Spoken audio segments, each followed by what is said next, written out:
Hey, it's Bay, founder of Event Bay and your go-to girl for all things weddings and events. Welcome back to another episode of Q&A with Bay, where I answer your top coordination and logistics questions. Let's dive in. Today's question comes from TikTok. Why is a rehearsal so important even if the couple thinks it's optional? The wedding rehearsal is something many couples I feel overlook, and you might be wondering, is it really necessary? The answer is a big resounding yes. The rehearsal is like a full-on tryout for your entire wedding ceremony day.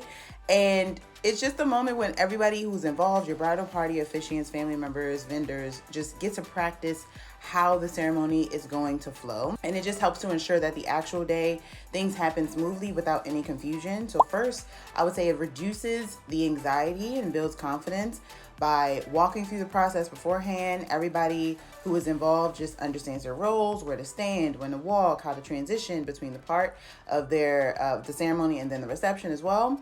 And then this familiarity just helps to calm everybody's nerves and helps people feel prepared instead of guessing or panicking on the day of, especially if you have people who are in your wedding who've never been in a wedding before. Second, it can uncover some potential issues. So sometimes you might have written down something that you thought would be fun, or it's just in theory might be good, but it just doesn't work well in practice. For example, I had a bride who wanted her father to wear a T-Rex costume down the aisle and then get undressed, bring her back down the aisle, and then just logistically it didn't work. We ended up having to have somebody else wear the T-Rex costume instead. So the rehearsal just lets you identify those types of timing issues and logistical challenges, because imagine trying to do that on the day of the wedding and then it just not working out. Big no-no. Third, it helps to coordinate vendors and key players. The officiant, musicians, and coordinators can synchronize cues like music, starts, readings, or processional timings. And this coordination is crucial for seamless ceremony time. And fourth, it's an opportunity to answer last minute questions. So everybody involved can just clarify details, confirm expectations, and understand their responsibilities. So in short, skipping the rehearsal might seem like a great time saver, but it can actually add more stress to your wedding day.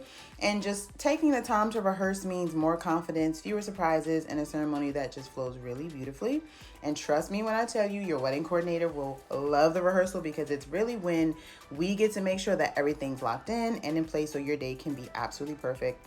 And a good coordinator, it really shouldn't take more than 45 minutes to an hour to do, so it's worth the doing. So if you have any more questions about this or the coordination process in general, just drop them in the comments. I'd love to answer it in the next episode of Q&A with Bay. Don't forget to follow at the Event Bay for more tips, tricks, and wedding day wisdom. See you next time.